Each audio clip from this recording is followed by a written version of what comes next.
여러분 안녕하십니까? 포항 MBC 뉴스데스크입니다. 지난 2019년 울진 성류굴에서 신라 진흥왕이 성류굴에 다녀갔다는 돌에 새긴 글, 명문이 발견되면서 큰 관심을 모았습니다.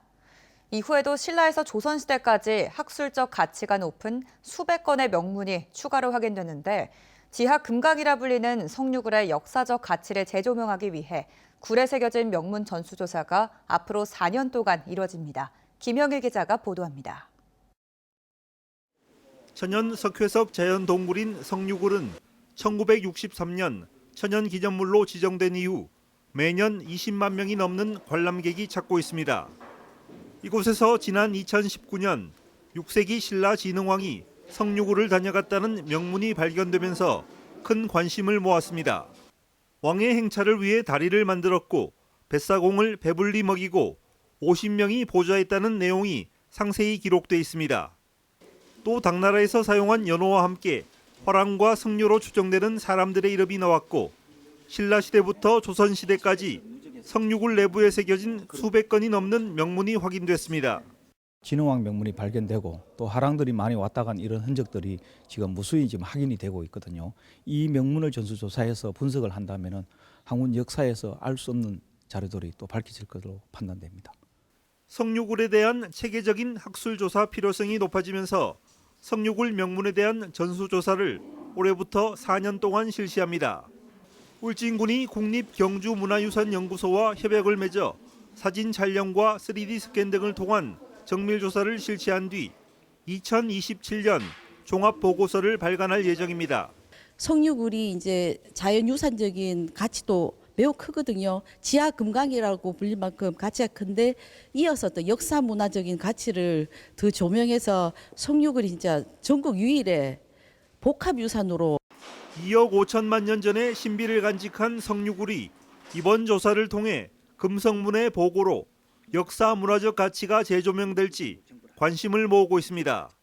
MBC 뉴스 김형일입니다.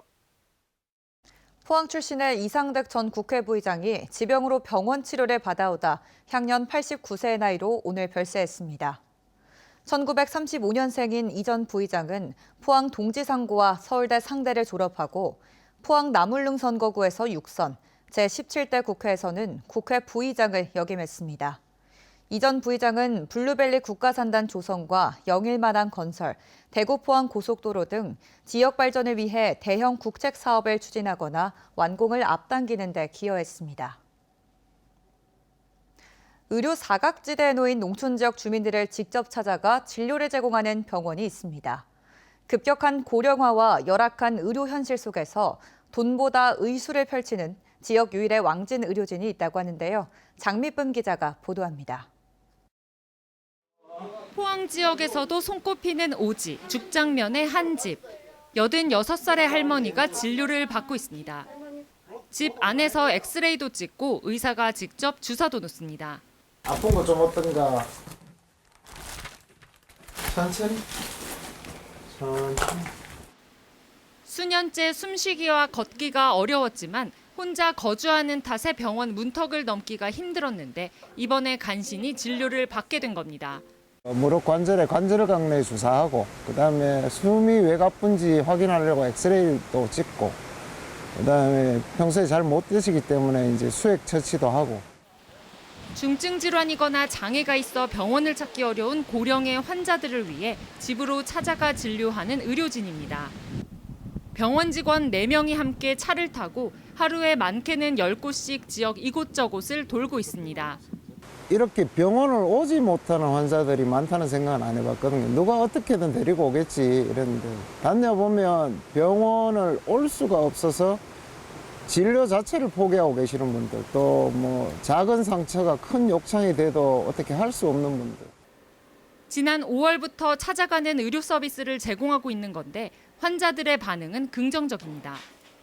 지역 인구 고령화와 인구 감소로 인한 의료 사각지대는 지속적으로 발생하는 반면에 현재 의료제도상 왕진 서비스에 대한 지원은 사실상 없는 상태입니다. 지역 의료 불균형이 심각한 가운데 발로 뛰는 작은 병원 의료진의 모습이 관심을 모으고 있습니다. MBC 뉴스 장미쁨입니다. 포항에서도 한강 작가의 노벨문학상 수상을 기념해 특별 전시와 낭독회 등 다양한 행사가 열립니다. 포은 중앙도서관과 포은 오천도서관은 오늘부터 한강 작가의 작품과 역대 노벨문학상 수상작을 함께 전시하고 한강 작가의 대표작 소년이 온다, 작별하지 않는다를 낭독하는 행사도 열립니다. 한강 작가의 주요 작품에 대해 강의하는 한강에 물들다 프로그램도 다음 달 9일부터 6주간 포은 중앙도서관에서 매주 토요일마다 진행됩니다. 대구 경북 행정통합을 위한 열차가 다시 출발한 뒤 속도를 내고 있습니다. 대구시와 경상북도는 오는 2026년 7월 통합자치단체 출범을 목표로 특별법 제정을 내년 6월까지 완료하겠다는 계획을 발표했는데요. 특별법 제정을 위해선 야당 설득이라는 큰 산을 넘어야 합니다. 보도에 권윤수 기자입니다. 대구시와 경상북도 행정안전부 지방시대위원회는 지난 21일 대구 경북 행정통합을 위한 7개 조항에 합의하고 서명했습니다. 대구 경북은 2026년 7월 통합단체 출범을 목표로 올해 안에 특별법을 발의하고 내년 6월까지 통과시키겠다고 발표했습니다. 이 법안은 정부 법안으로 제출되는 게 아니고 의원 발의 법안으로 제출하려고 생각을 하고 있습니다. 국민의힘은 대구 경북 국회의원 27명이 모두 발의에 참여해 내년 통과가 무난할 것으로 전망했습니다. 하지만 거대 야당의 협조가 필요합니다. 신공항 특별법과 달빛철도 특별법은 광주 전남 이익과도 맞닿은 부분이 많아 야당 찬성표를 끌어냈습니다. 특별법을 심사할 지역 유일의 이다리 의원은 부산 경남, 광주 전남도 행정통합을 추진하고 있기 때문에 야당의 설득이 가능하다고 보고 있습니다. 부산, 경남, 광주, 전남 이게 다 논의들이 있다가 그래서 일단 대구, 경북이 권한이양을 많이 받아서 제대로 하는 걸 보고 우리도 따라가자 이거거든요. 하지만 경북 출신 민주당 임미애 의원은 특별법 통과를 낙관해서는 안 된다고 지적했습니다. 이 전남 쪽에서의 반발 여론도 굉장히 크거든요. 호남에 있는 민주당 의원들이 동의해 줄 것이다라고 보는 건 너무 안이한 발상이고 수도권 의원의 경우는 사실 지방의 이런 행정통합에 그렇게 크게 관심이 있지 않습니다. 행정통합의 정당성을 확보하기 위해서는 주민의 의견을 묻는 절차가 필요하다는 주장도 제기됩니다. 박정희 동상처럼 그냥 일방 투기식으로 그냥 졸속 추진될 가능성이 없죠. 그렇기 때문에 충분한 시민과 도민의 의견 수렴 절차가 필요하고 주민투표 방안을 포함해서 그런 생각입니다. 주민들이 여기에 대해서 고민하고 생각하고 할 시간을 충분히 가진 이후에 그다음에 양쪽 대구 경북의 도민들이 한 70% 이상 통합에 찬성을 하면 그때부터 일사천리로 되지 않겠습니까? 지난 21일 체결된 합의문에는 시도의회 의견 청취를 원칙으로 하며 의견 수렴에 노력한다라고만 돼 있습니다. 특히 홍 시장은 주민투표를 하지 않겠다는 의지를 최근까지도 고수했습니다. 부산 경남과 광주 전남에서 먼저 추진되었다 주민 반대 등에 부딪혀 무산된 행정통합. 이번엔 중앙정부가 통합에 적극적이라는 변수가 있더라도 시도민의 공감, 야당의 협조 등 넘어야 할 산이 많습니다. MBC 뉴스 권윤수입니다. 오는 28일부터 지진 재난 문자가 흔들림 정도인 진도를 반영하고 발송 지역도 시군구로 세분화됩니다.